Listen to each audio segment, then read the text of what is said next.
So when you first started, what challenges did you face? Being a newbie, the whole thing was challenging. And for the newbies, give us a basic rundown of it. Why is it considered the ultimate test for dogs? I think it's more of a physical test in all three phases. It requires the dog to do everything all in.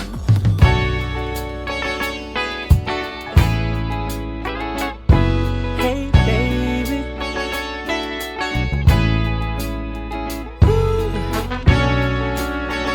Welcome to NWA Cane Corsos Podcast, where we talk all things dogs. Can I tell you what's on my mind? 'Cause I've been thinking about it for quite some time. Hey, can you give me a moment to declare my love? Can I tell you what's on my mind? Can I get a chance to let you know you're my heart's desire? I'm the true champion, and they make me the underdog. I'm gonna show them all their own because I'm the champion. I'm the real champion. There'll never be one like me. Joining us today is Michelle Testa, a true Renaissance woman in the world of dogs with a career spanning back to the mid-'80s. Michelle's deep connection with Canine is evident in every facet of her life. She's worked with the Animal Rescue League of Boston and served as an animal control officer, gaining invaluable experiences on the front line. Michelle is also a certified professional groomer and a dedicated hobbyist in the sport of IGP, formerly known as Schutzhund, having titled an impressive 10 dogs, with 2 more on the way. Her talents extend beyond the canine world, as she is also a licensed and board certified massage therapist with a specialization in canine massage. And if that's not enough, she's a gifted artist, sharing her work under Art by Michelle T on Facebook. Please give a warm welcome to the one and only Michelle Testa. Ms. Michelle Testa, how are you doing today? I'm doing just well. And yourself, Joe? I am very, very, very well. I was just teasing you about the co-producer of this show, hung you down. Then we had a friend of ours, hung you down. I bet you was like, what's going on? Yeah, no, I saw all these likes and people that checking my walls like, oh, I know those people. Yep. So we glad to have you here today. Thank you. Okay, so let's start out. Where are you from? I'm originally from Sharon, Massachusetts. I now work in Woonsocket, Rhode Island. Okay, gotcha. So, where and when did you notice your first love for dogs? Oh, my entire life. Yeah, I grew up with dogs, grew up with horses. Okay. Yeah, pets and things have always been part of my life growing up. Yeah. You remember your first dog? My first one that I owned myself, or the first dog in my life. The first one. Wait, on the first dog in your life. In my life? First Yes, dog in my life, his name was Bruno. He was a German Shepherd. Mm-hmm. Gotcha. My mom All brought right. him home from the horse farm up the street. Oh, okay. So you grew up in a probably in a farm-like setting where you had other animals as well? No, I lived in a suburb, and there was a horse farm up the end of my street. It's and a farm, agricultural farm next door to my house. But yeah, it was just a regular kid. Gotcha. Yeah. So what got you involved in IGP? What is it? Schutzhund IGP? What do they call it? All that, and then some. I think it's gone through about 4 or 5 different names over the years, for sure. Yeah. Yeah. How'd you get involved in that? Well, I had let's see, I gotta rewind the time frames here. Back in time, I was a groomer, and when I got into doing dogs in general, I worked for a veterinary clinic, and they owned a big boarding kennel, so I worked for them. And I ended up getting a rescue dog. I won't call her a rescue. She came in the pound, and so I started doing little mixed breed. She looked like a Deptolian retriever, and I started doing obedience with her. and I was going down to a place down in Holbrook Canine College to do obedience with Karen Billings. Mhm. And I saw that they were doing fun stuff out in the back, and I was like, "What's all that?" And they told me all about the sport and everything, and so I was like, "Well, I'd really like to try that." And eventually, I tried it out with my mixed breed, and she did okay. She's more of a little bit of a personal protection dog than she was anything. We trained her to not let anybody else in the car if she was in the car, if I was in the car, things like that. And then they were big Rottweiler breeders. They still are. The Billingses. They wanted me to get a Rottweiler, and it was really what I wanted. So I was looking at other working breeds, and that's how I came into the Schnauzers, and that's how I came into Schutzhund. Okay. So, okay, wow. So I know Schutzhund. I mean, not Schutzhund. I know the Schnauzer. That's your dog. But in training for Schutzhund, how many other breeds have you worked with? I had obviously my mixed breed, the Schnauzers. I worked a Dutch Shepherd for a little while. Okay. Another Shepherd, and the Malinois. Mm-hmm. Right. So when you first started, what challenges did you face? What did you feel like was some of the challenges that Well, being a newbie, the whole thing was challenging. Just just the whole thing's challenging. Having a breed that's not a common breed, that was tough. It was Right. tough. Right. And for the newbies or us who hadn't participated in this sport, I mean, give us a basic rundown of it. Why is it considered the ultimate test for dogs? Well, I would say it's a triathlon for the dogs. I don't know that it's an ultimate test. Right. Sports evolved over the years. Back then it was, you know, everything was different then. There was more of a you could hold on to the collars, you're disarming people, you're touching the helper. Um I think it's more of a physical test in all three phases. It requires the dog to do everything it used to be everything all in one day. Now it's one phase a day or two phases in a day and one phase on the next day. So I don't know if Oh, it's okay. So back it used to be all in one day. Now you got time to recover and just concentrate on maybe one. Wow. Okay. yeah, most club trials, when I first started out, I was doing club trials like everyone else. And it's hard on the dog to do, get out there, you're up at 5, 6 in the morning, you're tracking at 7, then you're coming back at 10 o'clock doing obedience. And then after lunch, you're doing protection. I mean, it's a long day. Yeah. Most clubs, in the, when I first started, we'd do all three phases as a group. Yeah. So, but I could never say it's the ultimate test. There's so many things to test a dog now. As far as temperament, environmental things, all that comes into Right. mind. IGP back then, Schutzhund back then was a test. I mean, it was, they were switching from reed sticks to padded sticks when I started. So, and the reed stick was pretty threatening. Right. But, Right. So I don't know. I don't think it's the ultimate. But the stick is not allowed anymore, right? Well, it isn't worldwide, but the United Schützen Clubs of America has a USP title, and you have so the Debbie Zappia does American Schützen, and those titles they have stick hits in it. Like we just did the regionals this past weekend, and it was a USP title, not an IGP title. So we got the stick hits were allowed in that, but it's not allowed through FCI or the SD anymore. Gotcha. When it comes to this sport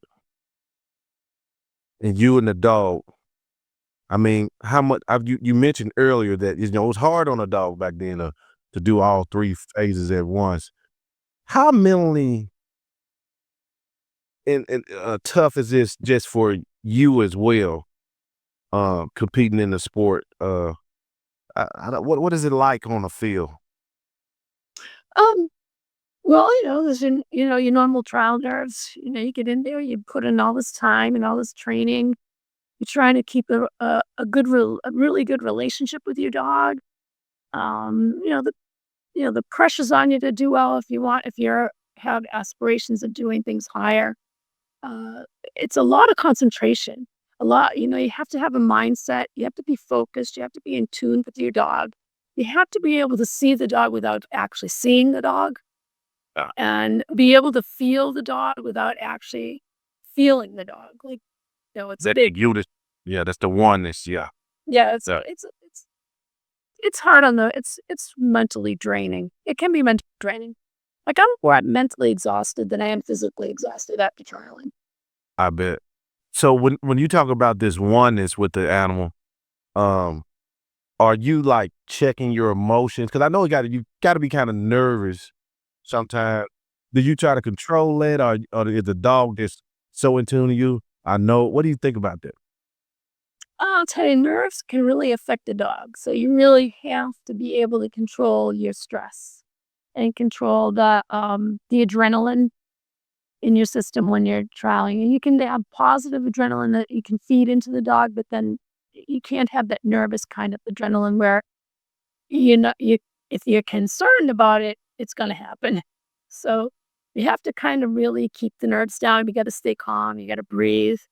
Do a little bit of breathing exercises before I go out there. I always take nice deep breaths and exhale before I start an exercise.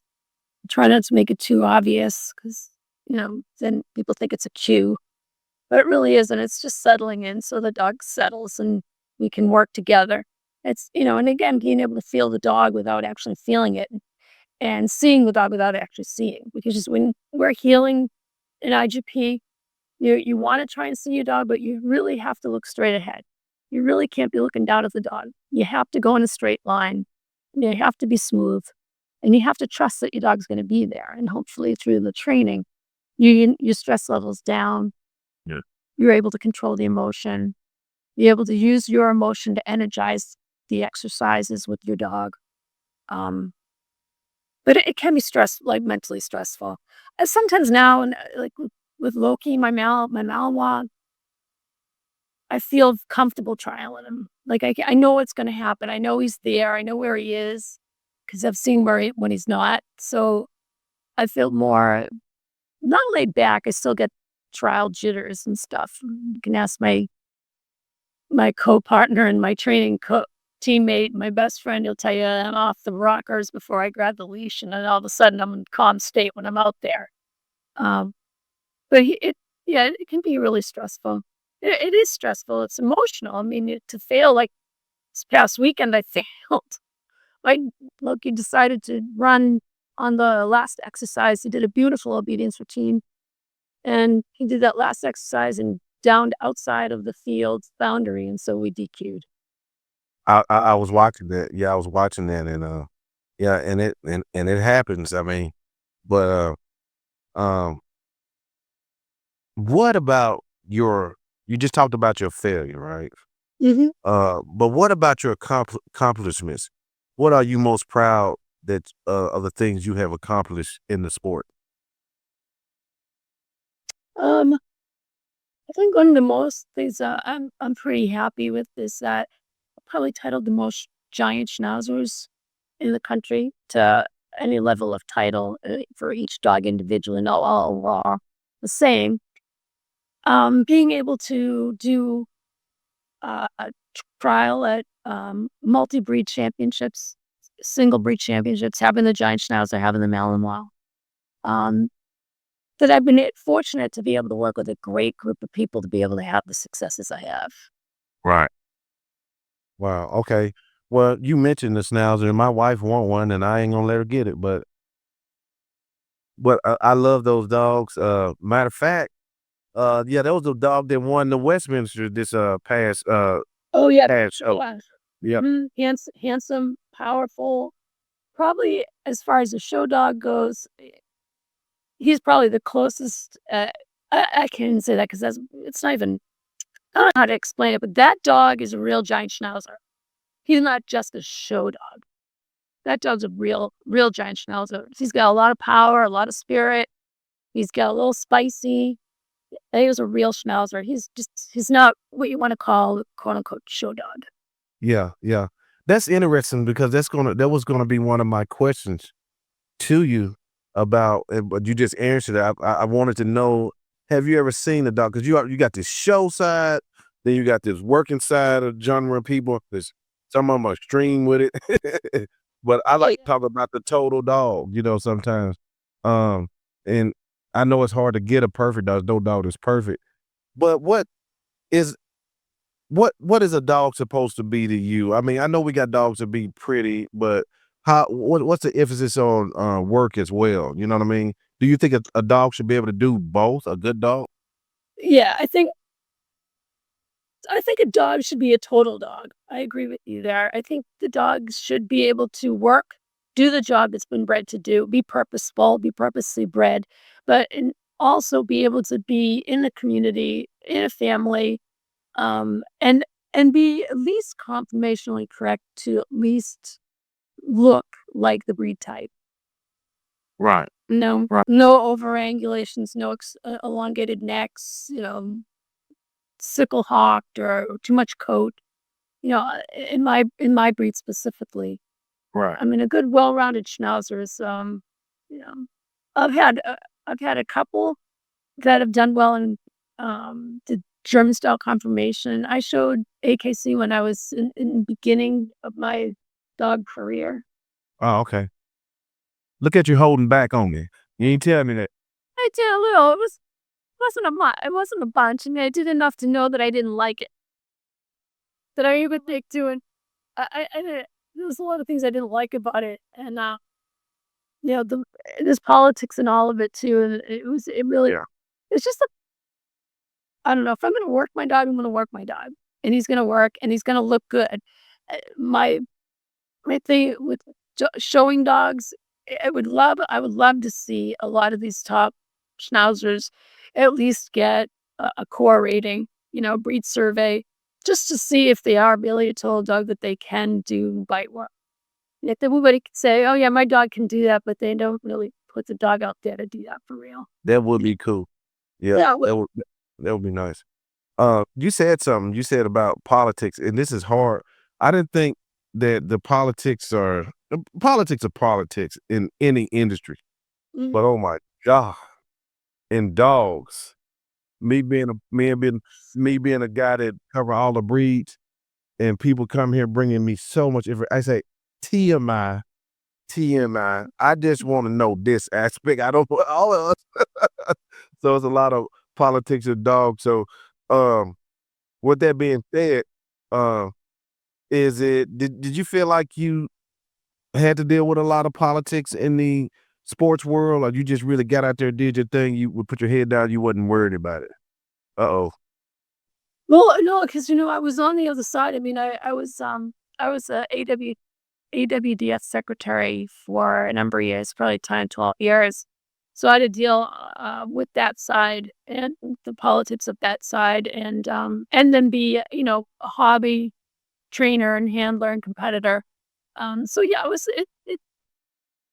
it isn't always pretty. It's never roses. Nothing's ever rose. Ice cream and roses when it comes to dogs.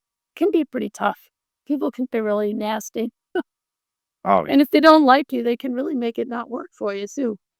yeah, It yeah, yeah, happens. yeah. I experienced some crazy things doing this podcast, but we still in it. But so the Schnauzer, how long have you been dealing with this breed?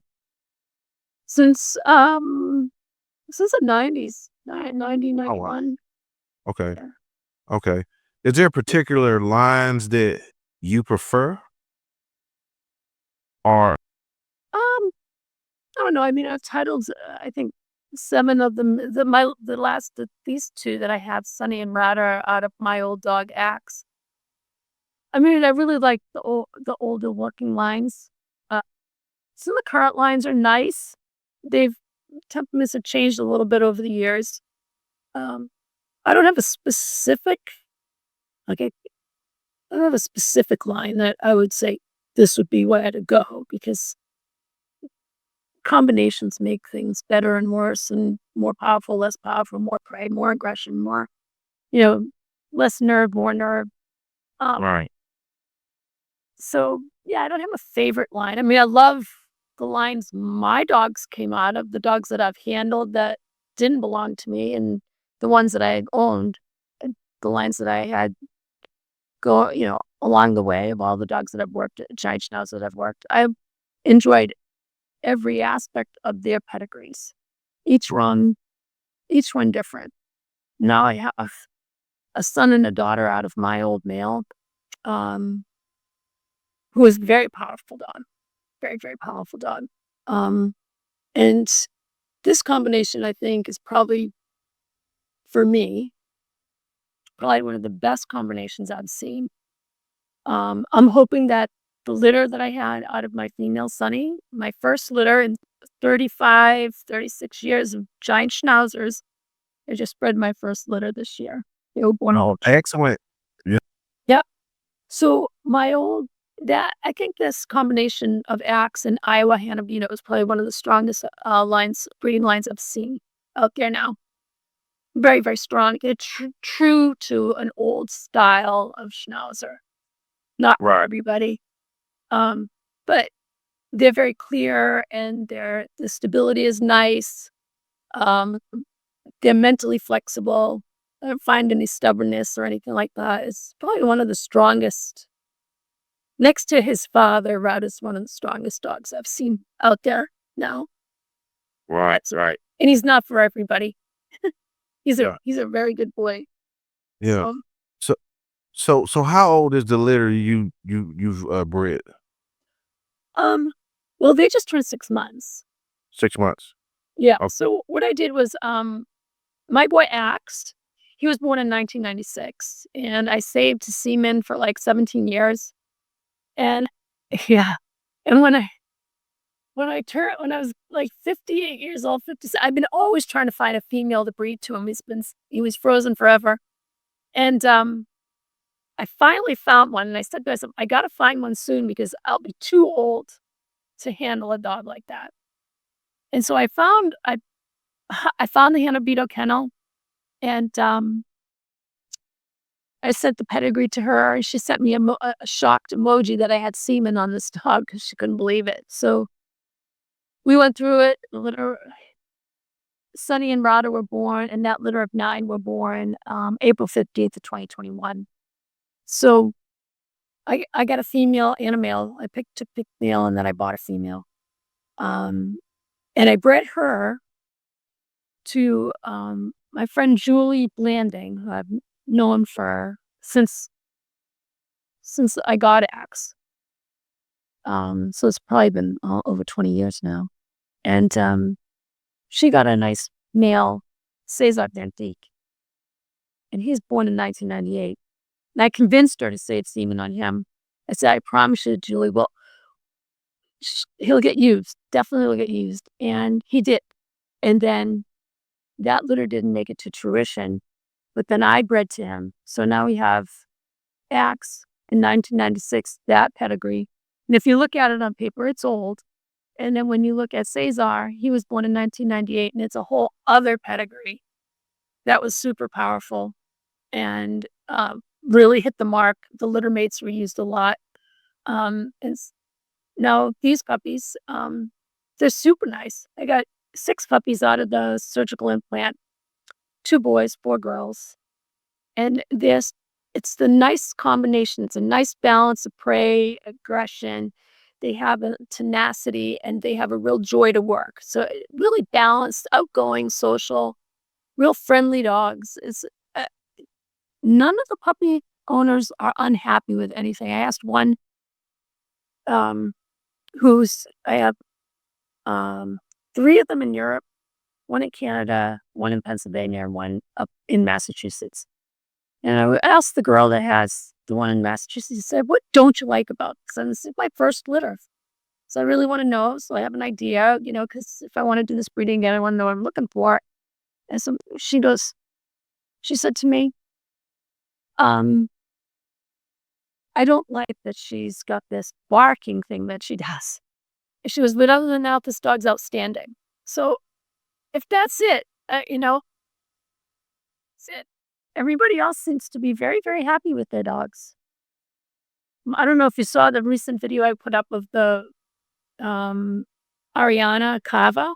I just put a video up. The owner sent a video of her tracking.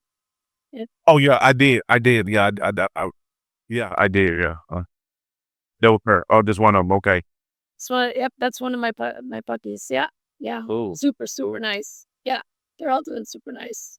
So yeah, so you seem very meticulous and very calculated when you was thinking about putting this. You was holding semen that long, waiting on the right time. So when you matching this, being that you in the sport, so and you thinking about function, I'm thinking about primarily, for maybe, I'm not trying to speak for you, but what was it about the females that you use that made you want to go to them? I watched some video of her, and originally what I was gonna do was breed to a female that she had. It was a female. Iowa was bred to this KMPV dog, Nico von Lindemann. Oh, it's good that I'm remembering all the names. And I really liked that puppy. And so a friend of mine was looking for a puppy, and I said, "Well, this is a really nice breeding. You should try this." And then maybe I was thinking, maybe if that works out, that would be a nice combination to go to Nico, and with Iowa to Axe, it would really put a nice balance of drive. And Axe had a high aggression. He was also just high prey, but he had a high level of aggression. And he wasn't a quitter, so he'd go till he dropped. And the grips on him were monster-like, but he wasn't for everybody. He was border patrol dog. So, there's a high level of suspicion, and there's, willingness to bite for real, all that stuff. So he wasn't something I could just put with any kind of female. So as it went along, I started looking at my age, and I was like, I know it's kind of funny, but you get older, you can't handle the bigger dogs. Myself, I don't think I can. So I said, why don't I just breed to the female? And I liked her. She really even keeled. She had nice drive, good grips. And I liked her puppies. So I was like, I'm going to just ask. And the pedigree matched up really nice. I liked how it looked on paper. I liked what I saw. Conformationally, she was a nice fit. And so we took the chance. I mean, I only had 2 straws left at him because I only had 4 when I collected. And I used 2 on my old female, and it didn't take, so I lost 2. So I saved it. I didn't want to use anything until I was absolutely sure this was the right female to do. And yeah, so the pedigree on paper was where I wanted to be. It was enough of a couple of popular dogs, plus an outcross from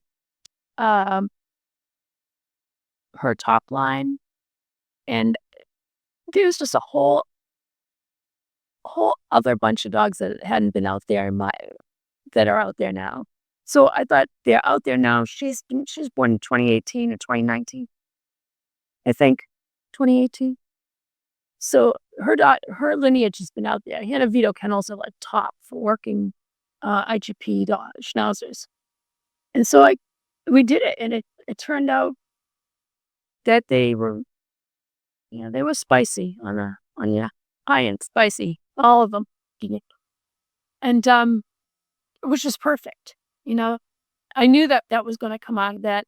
I think Teresa knew because her mother's been breeding dogs way before I even got into Schnauzers. So they know a lot more about breeding than I did. I knew the dogs that were in the pedigree. I thought this would really be a good combination. It wasn't too tight. It wasn't too far away. Not too much of an outcross. And not a bad line breeding. So we did it. Right. Now here I am with. So let me ask you this. um, when you're looking at a dog, when you're evaluating a dog for the competition, um, how soon do you start as a puppy, or do you? I need you to explain that process. What does training look like every day to be on a high level like you when you work with one of these dogs? Well, I'm really not that much of a high level. I mean, most of the I'm a working girl. I work full time, and I train dogs as a hobby. So I train the dogs every day. My babies, the puppies, I let them be puppies, and I do a lot of the food, and I introduce them to environments, and I try to get them out and to socially be comfortable in their skin around other people, other dogs, other places. And the training is just baby stuff. Um, I work with a great helper, Lance Woodley, my training partner, James Connors. Um, these guys, Lance, evaluated my two puppies when I got them, and he did some fun stuff, and then we put them up for like months on end, and I'd be like, Lance, we take the puppies out? We take the pup? No, no, wait a while, wait a while, wait a while. So I feel I'll let you doing all sorts of stuff at home, and then if you like open, maybe today, it took a while before, probably when they were 4, 5, maybe 6 months, they were finally out there, like on a harness, on back line, getting rag work and stuff like that. But they didn't see much. I mean, I dragged the rag on the whip, for them in the backyard and stuff, but and nothing too dramatic. Right. They weren't doing like mini long bites or jumping or climbing. They climbed stuff all over the place on their own. I think I let them be more free than I could have wrapped them up a little tighter, but as far as, getting them under control. But I think they've turned out to be really good. I don't I've only raised 4 puppies. I have to think about it. Because when I got Axe, he was 2. Cesar, Enya, Rhea. Well, Cesar, Enya, Rhea, and Loki, and then Sunny and Rada. Those are all dogs that I raised from puppy. Oh, okay. I didn't put too much on them. I kind of played games like sit games, down games, send away games, just games. And had fun. Made it all Right. fun until I had to you had to tighten things up and make things low. You have to do this now, and you do this, get that, do this, get that. And it's a long road. I take the long road. Like my dogs are 4 now, and we're hopefully going to do an IGP1, the 2 Schnauzers this fall. Tells you. Way back when I had Enya got her 1 when she was 19 months old or 20 months old. Okay. So now all my other dogs have gotten there since her 2 and 3 years old, and then these guys are 4 years old. So it all depends, how the training goes. Okay. So when you're training for a BH or a 1 IGP1, IGP2, do you train past the level you want them to achieve? Mm-hmm. Yeah. Okay. So, yeah. I train everything that's entailed in the highest level, and then piece things in as I go. So they all learn a running stand, running downs, the Varouse. They learn 6 blinds. The dogs all run 6 blinds, not just 1, and then we do 2 for the 1, 4 for the 2, 6 for the 3. They're running 6 blinds, and that was kind of a rule I made for myself the last 2 years. 6 blinds. You guys just seen, yeah, and then 2 is no big deal. 4 is no big deal. They know to run them. So I train it right to the 3 level. Right. But at right. the level at which the dog's at, it's nothing serious until it needs to gradually become more reliable. So your helper and your other person that works with. I'm sorry, I keep referring to individuals because I talk to so many individual trainers. But I know in this sport, y'all have like a kind of like a group of people and sometimes clubs for this, right? Saturday working dogger. There we go. Represent. It's our group. There we go. That's it right there. Saturday working dogger. Okay, yeah. I'm sorry. Yeah, I'm sorry. I just thought just too many individual trainers, like, so I'll be getting. No, so yeah, we train together. We're like we're like a meeting of the minds. I think sometimes when we get together for training, we work together. We try and keep each other motivated. Sometimes, we're like family. We argue. We got differences of opinion. But James and Lance have been crucial in the development of my dogs and in protection. All of them that I've had since Jewel, Loki. Loki was actually a gift from Lance to me, my Malinois. And the two Schnauzers, Sonny and Rada, they've been instrumental in the protection work. They kind of leave the other two phases up to me unless I have questions. Right. But Okay. yeah, we don't have like a, it's no like I could say Lance is our guru. Lance. He's our he's. So the Giant Schnauzer, and for the sport, what are you seeing out there? Do you like this where it's going for the Schnauzer? What do you see is going to be 10 or 15 years from now? That's a good question. Yeah, no, I really like all the Schnauzers that are coming out from Europe right now. I watched the German Championship, watched a couple of the videos that were online, and I'm liking how they look. They're a little more streamlined than they used to be back when I first got into the breed. I don't know, I'm hoping that they don't totally lose themselves in like, I don't really want to say much that's negative because there really isn't anything negative to say. I haven't seen a bad dog yet, I haven't seen anything that I don't like. They're different than when you look at pictures of my old dog Axe. You look at the older dogs back from the 90s. They don't look anything like that anymore. They're a little taller. They're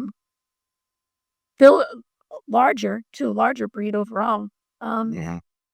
They're higher, more in prey than I've seen, than I've used to see. That's why, these puppies are different. They're not like that. They have a lot of prey. Yeah, I haven't seen anything I don't like. As far as 15 years from now, oh my gosh, I don't know. Yeah. Yeah. I don't know. I mean, with all the difficulties we're having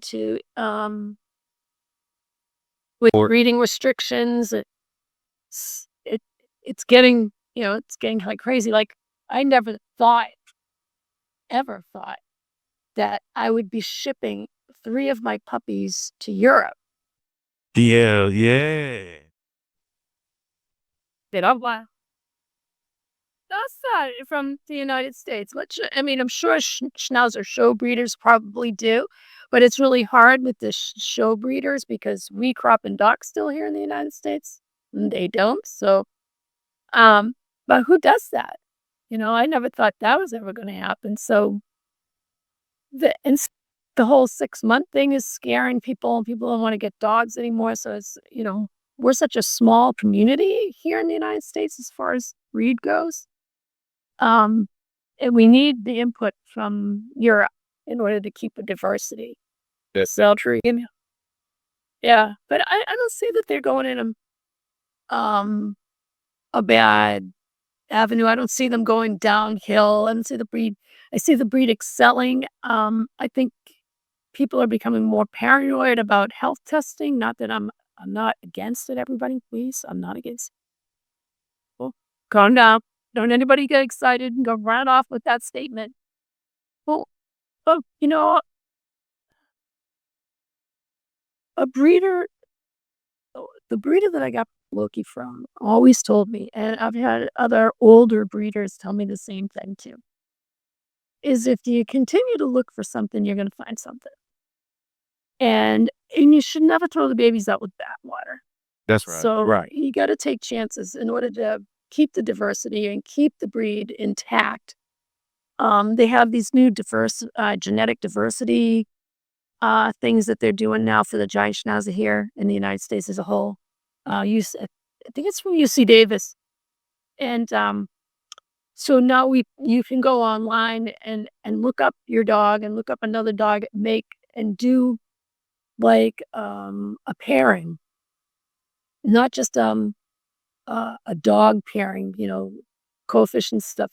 It's totally through genetic diversity, and you can actually figure out if that's truly going to be a tight line breeding or a true outcross. And it's pretty easy in science now. I think I like that a lot more than I like seeing people washing dogs out because they're a carrier. Yeah. Ooh.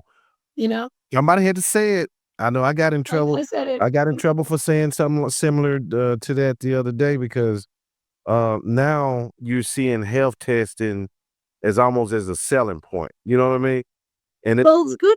It's good to try and bring your percentages down up for that. But there's got to be a line somewhere where it's just beyond reality to do and expect that the dog is genetically perfect. right. And Right. for my breed, because we're so small, it's like, okay, so we don't breed anybody, we won't breed anybody. And, You have to work through things.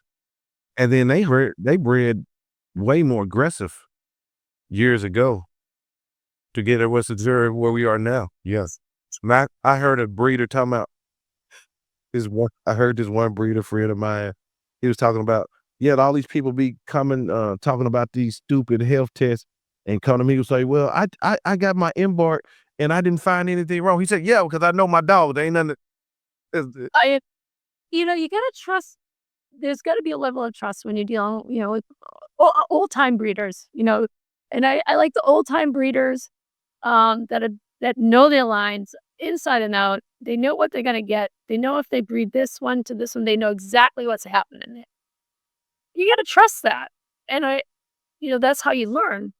Yeah. You got to respect that level of breeder because it ain't a lot of the times, most of the times they have worked through the problems of the lines. Boy. Yeah. And the funny thing is when I decided to do this breeding for my first ever breeding, I had 3 mentors. I had a Giant Schnauzer breeder, Mary Falls, who's been breeding Giant Schnauzers for probably as long as I've been in the breed, over 30 years. Jody Potter, who has been breeding German Shepherds since I have no idea how long. I can't even tell you how long she's been breeding German Shepherds. And Heather Quinn, another showline dog breeder, who does title her dogs and Corso dogs. And she's been breeding German Shepherds for God knows how long too. And I'll tell you, there was more things that I learned from the 3 of them combined that you would never, like, I would have never thought I would learn. Like, there's just things they already knew that I was like panicking about. Oh, no, don't worry about that. Like, there was, I don't know, not to be gross. So Sunny was having the last 2 puppies. So the 5th puppy came out, and then I was helping her clean that up and getting her all set up and letting that puppy nurse. And then just as I was cleaning it up, the other one came out, number 6. Like, it just came right out. And I don't know who I had it on FaceTime. And I was like, oh my God, what is this? And it turns out I didn't have anybody there. And so I called Jody because I had looked for afterbirth, and I know this is kind of a gross thing to say. That was afterbirth, and after each puppy, and being a new person and not, I kind of get the hang of it. And I tell you, Sunny knew everything. She was doing it all on her own. She's like, Mom, hold my beer. I got this. Just hang out. I got this. And all of a sudden, this whole thing came out of her. It's like, and I was like, what? So I'm on the phone with Jody, and I'm like, I put the camera on. I'm like, what is that? And I show her. She goes, oh, Michelle, don't worry about that.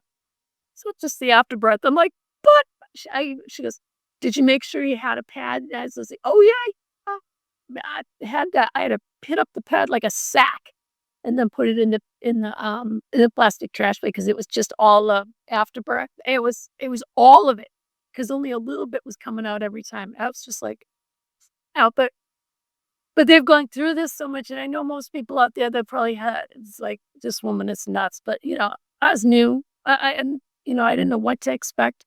Kind of had an idea. I wasn't afraid, but it's like this was information I had no idea what.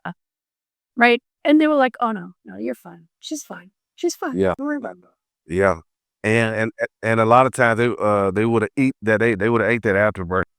But yeah, no, and that was the one thing that both two of them my mentor said, don't let her eat all of it. Let her eat some of it, but and she could, because it'll get her sick. She'll just and I was good. So Jody actually said, yeah, she goes, no, that's good that it's like that. Then she I was like, great, thanks.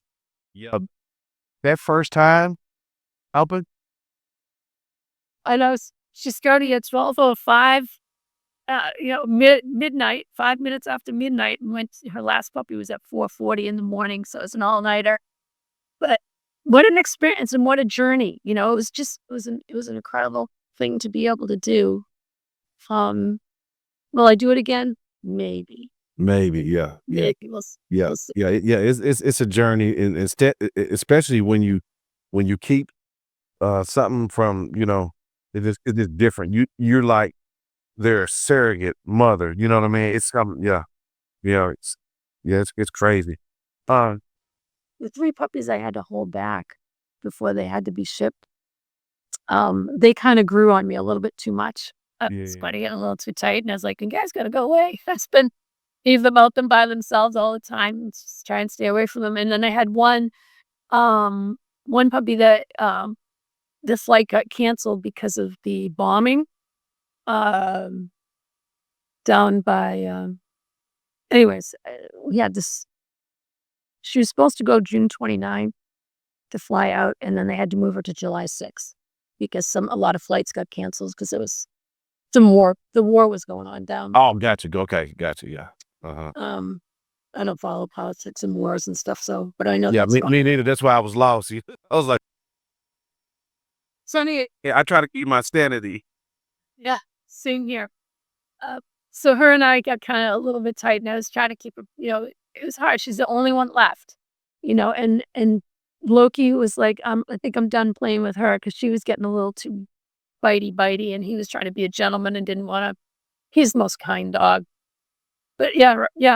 So it was kind of tough, but it was good. It is. A lot of times, since I've been breeding, the journey is almost like now when you send them off, it's like them going to college, and you prepare them best as you can. I will try to help them on the path of potty training, and sitting and all that stuff. But that's what it looks like to me now. Yep, I know that's all it is. So the last 3 years, like crate training, potty training, and just getting them to leash walk. And I was like, because everybody else left at 9 and 10 weeks. They had stayed till they were 4 months. Or talk about exporting to 4 months, finishing at 6.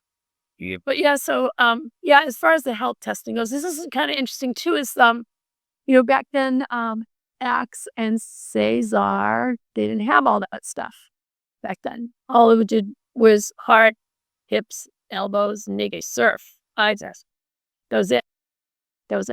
Now you have there's a gamut of tests that you can do now. Yeah, it is. Yeah, it's just crazy.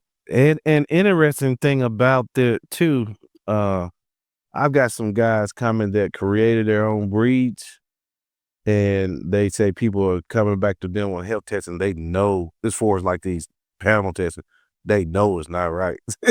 So that's what we crazy. Yeah, they did the interesting interviews here. I think if we stick with the basics and until there's real any specific disease is really prevalent in a breed, then there should be a genetic test for it. And there should be. But, all these other things, like, I think people, they just calm down a little, just Yeah. calm down. I know there's some new diseases that are coming up in my breed that are prevalent in some lines, but I haven't seen it in mine. But then again, Axe and Cesar were never tested that way. I did test my 2 puppies, the Axe Iowa puppies, Mm-hmm. and they tested clear, but on everything. But not everybody in the litter probably. There were probably some that weren't completely clear. Some probably carriers. Yeah. So, so I know that breeding Sunny to Cesar, Sunny was clear in all the real prevalent genetic testing. Hips were fair, but still look better than fair to me and better than fair to most people. But that's what OFA did, but no big deal. Right. But everything else, elbows were fine, eyes were fine, heart's fine, HUU, PRA, PRCD, all these other diseases, she was clear. So if any, we'll see if we get carriers and clears out of this litter, Right. Marital, they do their genetic testing. But, I'll be remiss. I'll be probably removed from this platform if I ask you a question about grooming the Schnauzer. what about How bad is it? being? How bad is it? I cannot stand a Schnauzer that doesn't look like a Schnauzer. Right. Said, Yeah. be your care. If you have cropped ears, super. If you have floppy ears, make sure they're taped and they're appropriate. It can go a little wonky, but this thing here flying out like the flying nut is, and then not grooming them so that the Schnauzer has the Schnauzer head, the beard, and the eyebrows, and keeping the body coat tight and the leg hair tight. I'm a fanatic about that. I cannot stand when Schnauzers don't look like Schnauzers. Yeah. Okay. It just So it kills me. But if you get a good hard coat, grooming's easy. okay. So I don't imagine they'll shed a lot. Am I wrong? They shed. They shed a lot. Okay. All They right. All right. If you're grooming and you're clippering the dog, if you clipper the dog down the short coat with the clippers, right? And you keep your dog groomed, say every 6 to 8 weeks, you'll have less hair in the house. If you're a hand stripper or you like to strip the dog or leave the dog in a longer coat, there's hair on the floor. There's hair in your clothes. There's hair on the cage. There's hair on the bathroom floor. Yeah. No. It'll appear to be shedding less if you keep the dog shaved. Right. Short hair. Okay. Short. Yeah. All right. Yeah, all dogs shed. I don't know where everybody gets this thing about all dogs shed. Yeah. All dogs. This one groomer told me that it was some kind of maintenance wash she does that I gotta go back and listen to it, but she said something about a maintenance wash to where they don't shed as much. They do have shampoos that do that. That'll hold Yeah. coat in. Yeah. Right. Okay. Gotcha. All right. This is going to be probably my last question for you. If someone was new and wanted to get into the Schnauzer, what are the best resources out there to learn this breed? The best resources to educate yourself on the Giant Schnauzer. Yes. Let's see. Johann Gallant has the book The World of Schnauzers. And there's another book put out by Enid Legree. She made a book about the Giant Schnauzers. So if you wanted a good book on Giant Schnauzers, those are the books to get. And I do have. Wait 1 second. Yes, ma'am. I'll see if you want. Uh-huh.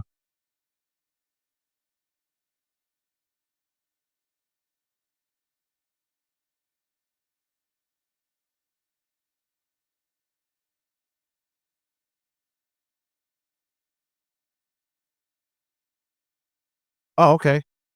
Gotcha. The World of Schnauzers. There we go, y'all. This is a very good book. Okay. And then I don't have the other book. I didn't buy it. It's I call it a coffee table book. That's huge.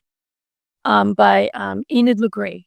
She did a really nice book too, and that's very educational. Johan Gallant talks about the history of the breed, where it came from, and how it evolved. And then he goes through some of the old breed pedigrees and the changes of the pedigrees and changes in the breed standard and things like that. It's nice. The other people you want to talk to, if someone's looking to you need to really research. You really have to have appropriate questions to ask breeders in regards to what they do with their dogs.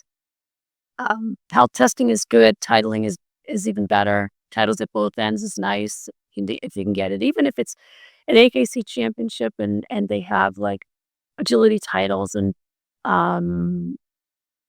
AKC obedience and tracking and all that stuff. That's all good too. And then you gotta decide if the breed is really right for you.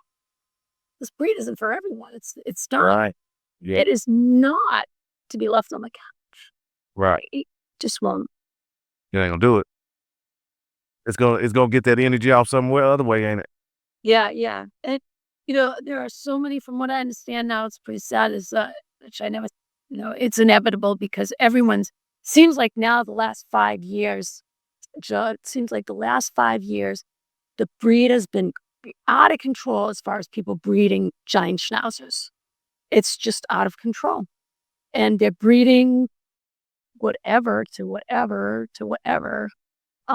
There are a few breeders that are really calculated and they're really working hard to make sure that they're doing the right thing as far as work and sport goes, But you can pretty much go on Facebook and buy a giant schnauzer for $500. Oh my, really? Yeah, Wow. yeah. And then you can go on Facebook and buy a giant schnauzer for 10 grand. So, it's really hard to say where I could never point a person to say, oh, go, I don't like to refer. I'm a big, I won't refer people to breeders. I just tell them to do really good research if you have questions. Yeah. Because inevitably it'll get back and something will go wrong and I'll get a phone call like, I can't believe you bought it. No. I'm like, hey, look, I don't know the person. It's up to you to evaluate the person, but I'm recommending because I know you do a really good job. So I stay back from referring, but people got to do their research. They really have to look at who they're buying from. And if you can't see both parents, you need to be able to either visit, see other puppies out of that litter, see other puppies from other breedings, talk to other puppy owners, Yeah. and get your information straight. Know what the breed's supposed to look like, know how it's supposed to act. Go watch them work in Schutzhund, go watch them work in PSA. And they're pretty phenomenal. I see some really nice schnauzers in PSA now. It's a great outlet for my breed, which is I'm super happy to see it. But yeah, do as much research and take your time. Don't impulse buy. Right. I'm glad you said that because I don't know why. This is kind of weird to me, but a lot of people looking for puppies watch. I'm like, we just breeders over here talking, but they listen in. So, but one of the things you said, man, is like if you could track where some of the puppies went. I mean, people be on there on some of these social media. Oh, I got one from him.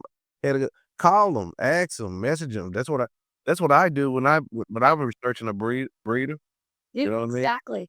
Yeah. Exactly. If you see somebody that says, "Oh, I got this puppy from so and so," then call the person that got the puppy and ask them all about it and ask questions and see what they say. And note, particularly in some aspects, don't believe everything you read on. Yeah, that's true. That's true too. Videos are great, but videos can be cropped and diced and split And so it looks phenomenal, but you never get to see the mistakes. Like, hey, show them All right. mistakes. And then when you go out to the kennel, I know when my cousin was teaching me, he would say, man, go to the kennel. Mm-hmm. I done been to kennels. Now, I raised Corsos. Now, I done been to kennels that look on film. Mm-hmm. I was dog dice. Oh, man, I get out there. These dogs are really small. Really small. And it's you got to go see. You got to go feel them, touch them. You can get to understand their temperaments and all that good stuff. So it's important. If you can, if you can, for sure. Absolutely. It's when I bought my first Schnauzer, I said to myself, I need to be able to see the parents. And if I can't see both the parents, I want to see at least the mom and maybe other puppies from that female. And I did. I drove down to a couple in Connecticut that were breeding, and I got to meet the mom, and I got to see 2 adults from their bee litter, and really nice dogs. And that female was bred to a Delaware State Blues dog, because Delaware used their whole canine unit was Schnauzers at one time. That's how long ago. Oh, But yeah, yeah, you didn't know that? no. Yeah, Delaware State Police was all Giant Schnauzers way back in the 80s and 90s. Okay. Oh, Mm, all right. Yeah.